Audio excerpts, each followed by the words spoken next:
Hi, everyone. It's Naomi Wolf here at DailyClout, and I'm grateful to you for the huge response that we had to our reading of the Green New Deal bill that Ocasio-Cortez had shared online. We actually read it and took a look at it, and thousands of people have gone to DailyClout YouTube to take a look at our paragraph by paragraph analysis. So thank you for that tremendous response. So today we're talking about the anti-Semitism bill, which got sneaked through, and you guys really need to pay attention to how Congress is working, no matter who's in charge, Democrats or Republicans. Both parties are playing a game of look over there. And right now, everyone's focused on the wall, the wall, the wall.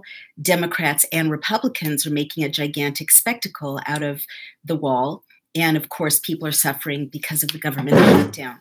But what I want you to understand is that this theater serves both Democrats and Republicans, because while we're not looking, both sides are sneaking in gigantic, impactful legislation that suits their donors and their funders. So as many of you know, Israel funds especially new members of Congress and gives them money or gives their campaigns money and kind of addicts new members of Congress to getting support from Israel, financial support from Israel. So shockingly, last Friday at 12:24 p.m., 411 members of Congress voted to suspend the rules, suspend the usual way of passing legislation, to sneak through this bill, which is H.R. 5924. And so basically everyone, almost everyone, one person didn't, almost everyone else did agree to set the stage to pass this bill without any debate, without any normal public hearing. And that includes probably GovTrack or Congress.gov doesn't break this down by person, but you've got 411 people, of which one didn't vote for it. So probably that includes representatives like Nancy Pelosi, Ocasio-Cortez, and Rashida Tlaib, new members of Congress, who have been very outspoken, especially Tlaib, about the state of Israel. So this bill is very dangerous because it criminalizes anti-Semitism, or it gives the Department of Education sweeping new powers to go into schools and universities and decide who's engaging in anti-Semitism. And it also gives the Department of Education, which, remember, is run right now by Betsy DeVos, with close ties to Blackwater, which is now called Academy, which is now called Z. But it gives this powerfully connected Department of Education the ability to decide and punish universities if a faculty member or even students are engaging in free speech that the Department of Education decides via Israel, and Israel's essentially sponsorship of this bill is anti-Semitic. I'm Jewish. I don't like anti-Semitism. It's a terrible thing. Any kind of racial hatred is terrible. But I also am American, and I believe in the First Amendment, and this bill very dangerously upends First Amendment rights. By the way, this bill is a copycat bill of a bill that was passed by Parliament, which does the same thing to British universities. When I was at Oxford, British universities were really suffering, both faculty members and students, because the bill tasked faculty members with the job of making sure that nothing any student said was anti-Semitic. And a similar bill has been passed in Canada. So this is really a global effort to criminalize speech critical of Israel and of Israeli policy, no matter how un-anti-Semitic it is.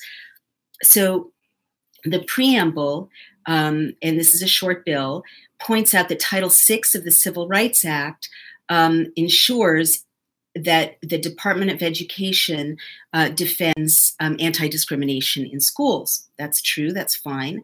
And that both the Department of Justice and the Department of Education have properly concluded that Title VI prohibits discrimination against Jews, Muslims, Sikhs, and members of other religious groups when the discrimination is based on that group's actual or perceived shared ancestry or ethnic characteristics, or when the discrimination is based on actual or perceived citizenship or residence in a country where residents share a dominant religion or a distinct religious identity. So this seems to be lumping this concern for policing schools and discrimination to be not just about Israel, but to include protecting Sikhs and Muslims and others from discrimination in education. The page 1 points out that there was a letter from the Assistant Attorney General in 2010 ensuring that Title VI covers Jews, Muslims, Sikhs, and members of other groups, and that discrimination cannot be directed at them based on that group's actual or perceived shared ancestry or ethnic characteristics. So it's basically saying Title VI says that the Department of Education has a right to intervene when there's discrimination based on ethnic characteristics.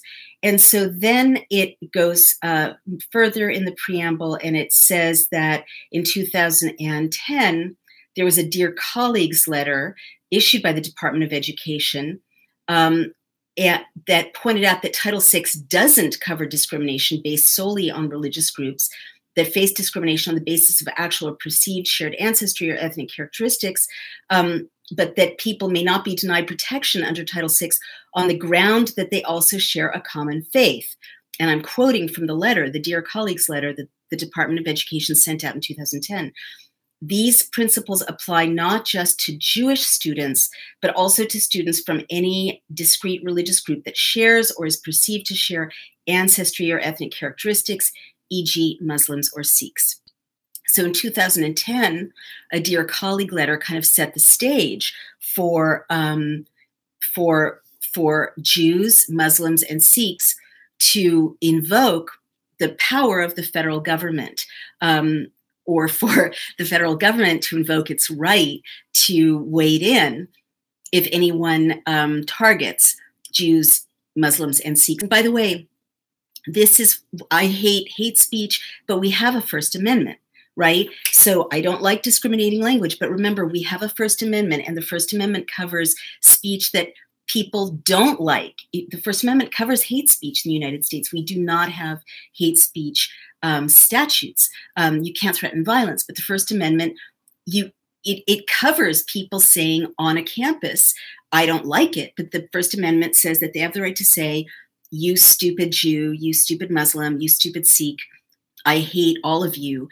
It's loathsome, but our Constitution is very clear that people have a right to say even terrible things. The First Amendment protects that speech, even on college campuses, even in schools. And so then get on page 4, and we're going to post this bill, because at DailyClout we created Bill Cam, which lets you post, share, and embed the bill. And you can see that on page 4, after everything's revved up, right, after, you know, the table has kind of been laid for this meal, which is going to explain why the First Amendment no longer applies in schools and college campuses. On page 4, it says, anti-Semitism and harassment on the basis of actual or perceived shared ancestry or ethnic characteristics with a religious group remains a persistent, disturbing problem in elementary and secondary schools and college campuses. I mean, yes, you know, kids are awful. You know, I'm Jewish. You know, I think that the country has a lot of problems. I don't know that, you know, police are shooting Black children on the street. You know, I don't know that anti-Semitism is the most pressing problem in elementary school and middle school in the United States. I don't know. One never likes it. It's never good. But again, First Amendment. And then Section 9 says students from a range of diverse backgrounds, including Jewish, Arab, Muslim, and Sikh students are being threatened, harassed, or intimidated in their schools, including on their campuses, on the basis of their shared ancestry or ethnic characteristics, including through harassing conduct that creates a hostile environment so severe, pervasive, or persistent so as to interfere with or limit some students' ability to participate in or benefit from the services, activities, or opportunities offered by schools. All right, now this is really important. This is the language of Title IX. It's the language of Title VII. It's the language of EEOC law.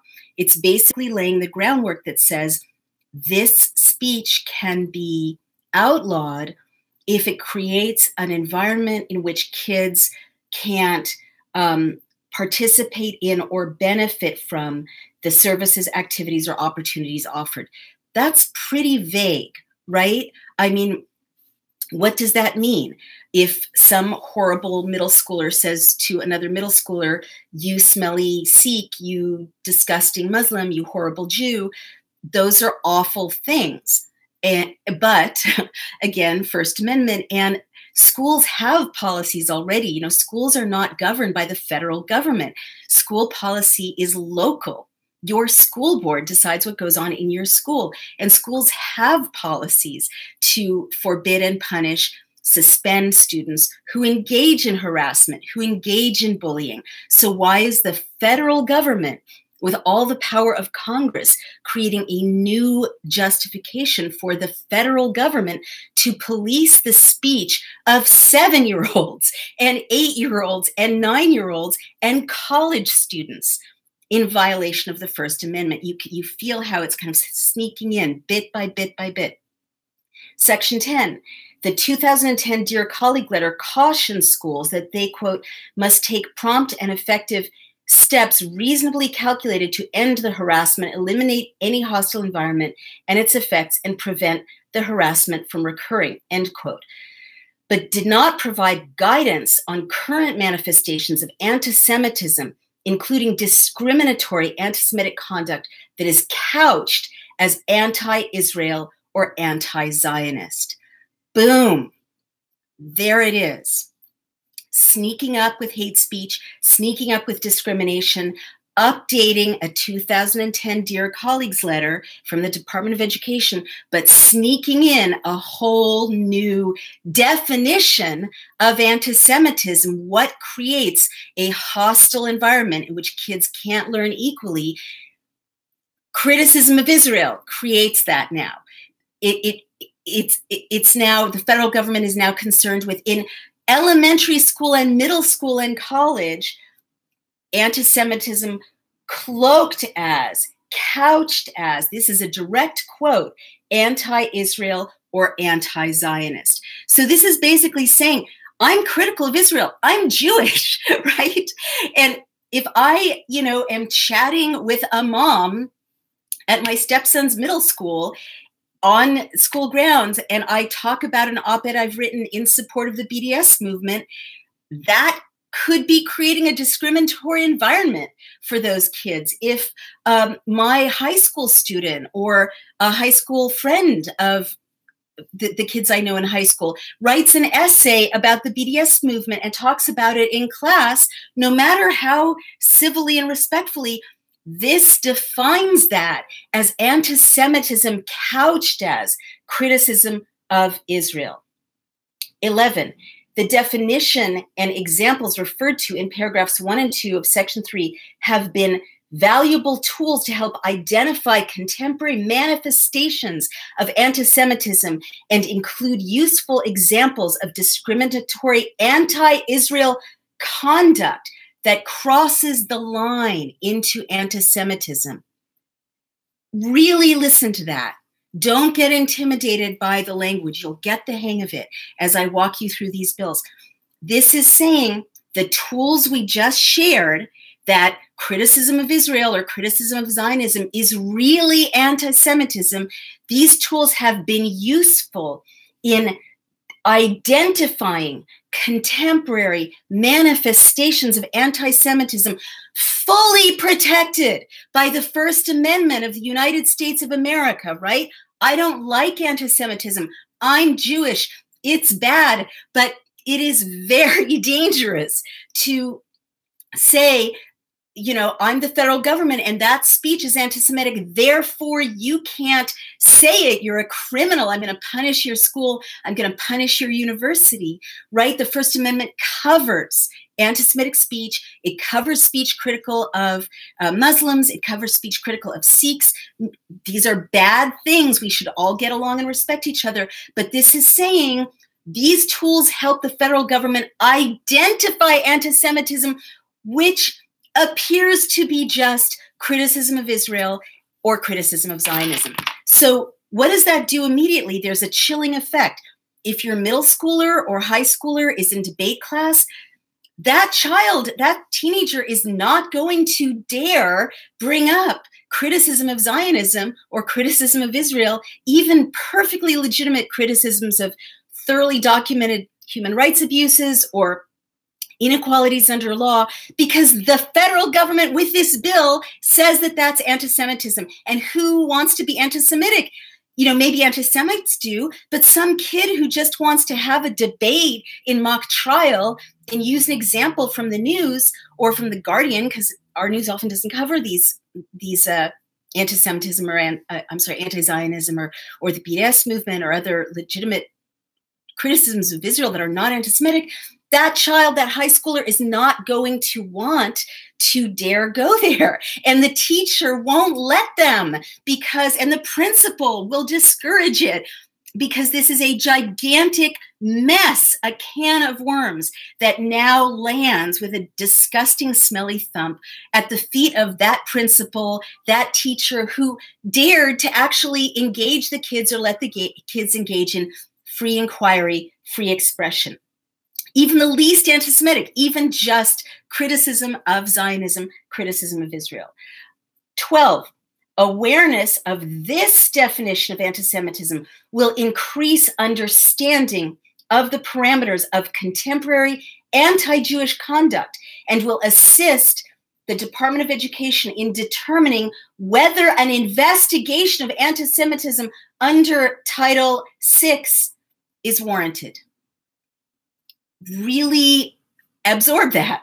This awareness of this definition, which is a redefinition of anti-Semitism as being criticism of Zionism or criticism of Israel, right, will assist everyone in understanding the parameters of contemporary anti-Jewish conduct. So it's not saying maybe this is anti-Jewish conduct, this could be anti-Jewish conduct, it's not a good idea, let's encourage schools to discuss what anti-Jewish conduct is. No, no, no.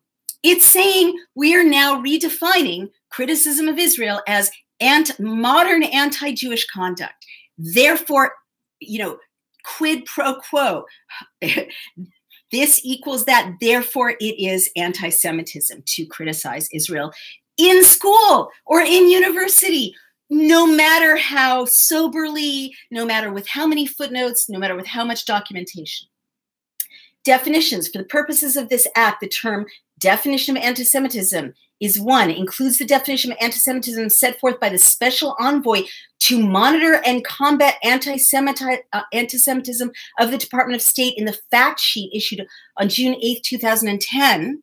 So there's a special envoy monitoring anti-Semitism, which the Department of Ed has now dragged over into the business of educating American students, right? Using that to undermine the First Amendment.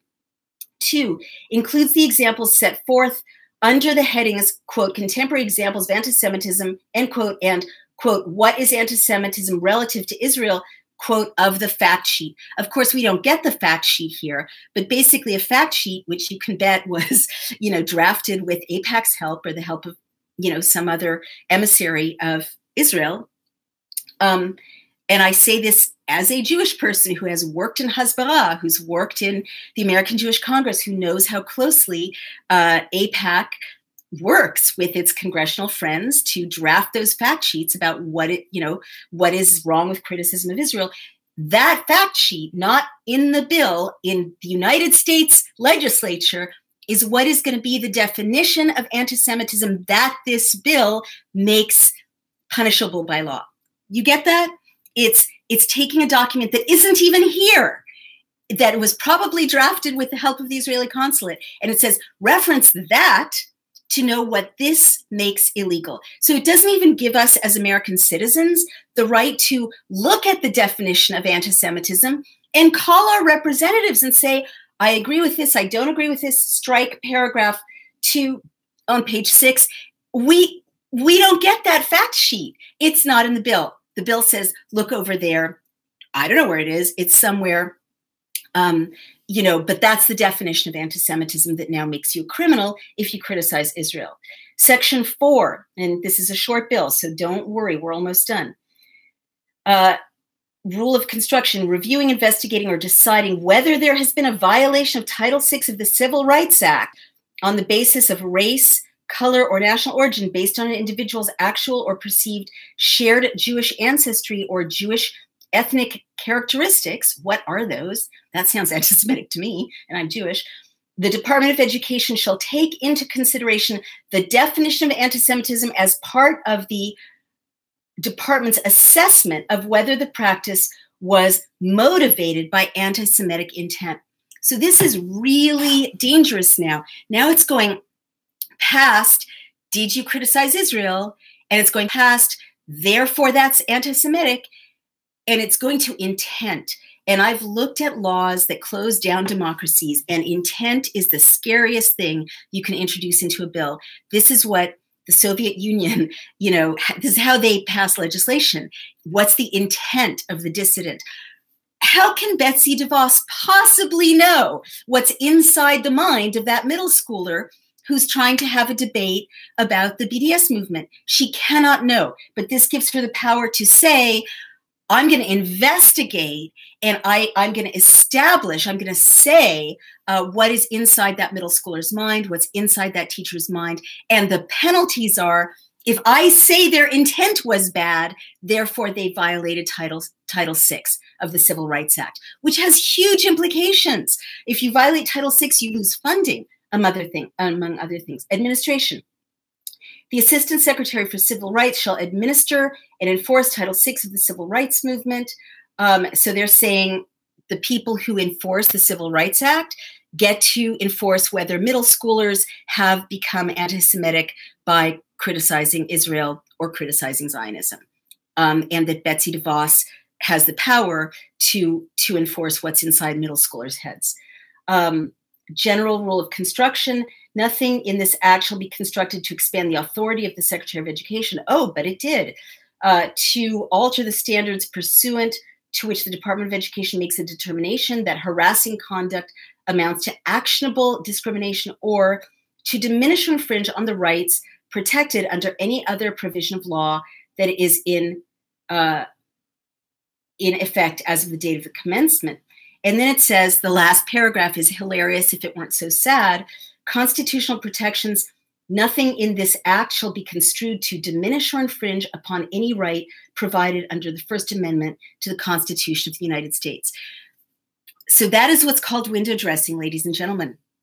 I've just read you a 7-page bill. This is the bill that 411 members of Congress agreed they would suspend the rules in order to pass. They did that last Friday. There was one dissenter. I wish I knew who it was.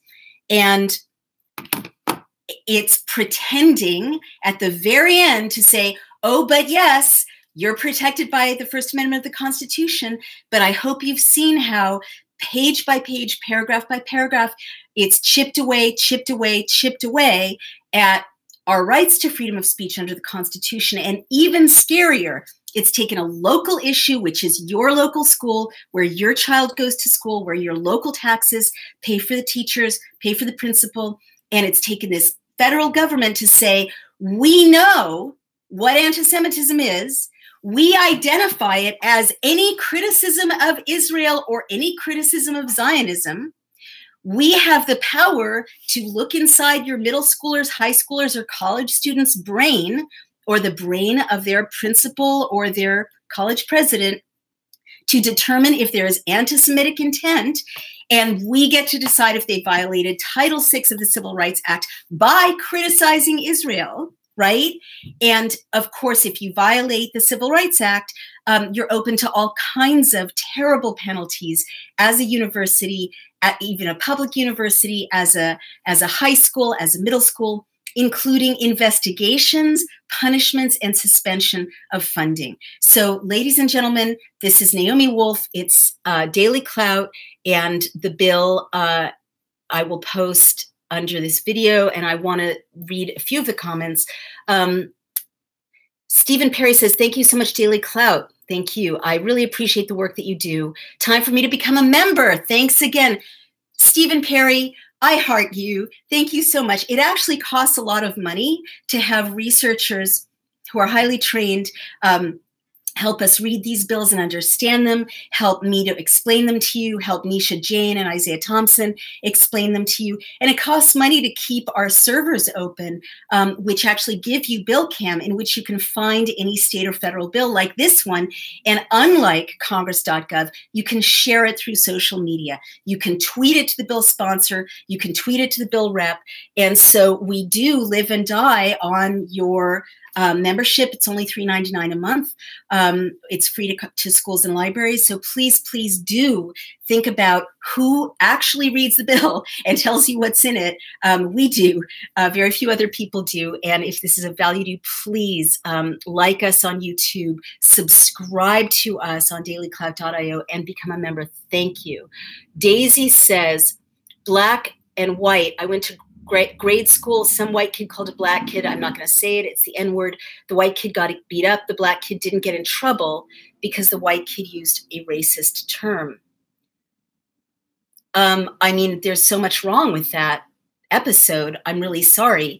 But I guess it's reinforcing, Daisy, the point I made earlier, that no one wants kids to be calling each other the N-word or, you know, horrible epithets or, you know, dirty Jew. We don't want that. But the American way, you know, there school by school, there are rules against that. And there are reactions and policies, you know, to deal with misbehavior like that. And in college, certainly it is First Amendment protected speech. Jennifer Jensen. Hi, Jennifer. You're such a wonderful supporter of all we do. Stopping criticism of Israel or Zionism should not be an American law. And Daisy said, wow, that's scary. That's not good. And I have to say, I agree with you. As an American, this is not partisan. A democracy, you're supposed to pass your own laws, right? And you're not supposed to be passing laws that other entities, other nations want you to pass unless the people of the United States collectively agree. The way you know there's something wrong with this bill is it wasn't done in open debate. It's not on C-SPAN. 411 members of Congress voted to prepare to pass it under suspension of the rules, right? Meaning not in daylight. And by the way, this is something they're doing again and again, and it just suspends democracy when they pass something under suspension of the rules. And the other thing you really need to know is 59% of the people who back this bill are Democrats. 59% are Democrats, including very established Democrats like Maxine Waters. So, you know, this is not a bill that people want you to know about, or else you would know about it. You know, they're not embedding it in their social media. They're not letting you see it. It's being slipped in under cover of darkness because it does not pass the smell test for American citizens. Justin Amash, that's the guy who voted no. You know, I have to say, he's a gutsy guy. Again and again, he stands up for the Constitution, even going against the crowd. And I'm really trying to be nonpartisan, but that's very interesting. And Rebel said, thank you, Angel. This channel needs more followers. So I love you all for your support. It can be very hard work here at DailyClout. And we do, Rebel, we need more followers. Tell your friends, like, share, and please do go to DailyClout and become sustaining members. And agreed, Rebel, let's spread the word, Stephen Perry. Thank you all. This is Naomi Wolf, super grateful to you. And yeah, use BillCam. We're going to embed the BillCam right in the video. So much goes on under the radar, says Craigo. Thank you so much, Craigo, thank you. It's true. And that's what we're here for, to shine a light with your help. So please go to DailyClout and press that little membership button and become a member. Or if you can't afford to do that, which I understand, it's $3.99 a month, but times are tough. So if you can't afford to do that, by all means, like and share. Billcam is free. So, spread the word and get your friends to sign up and become members. We're super grateful. Naomi Wolf for DailyClout. See you soon.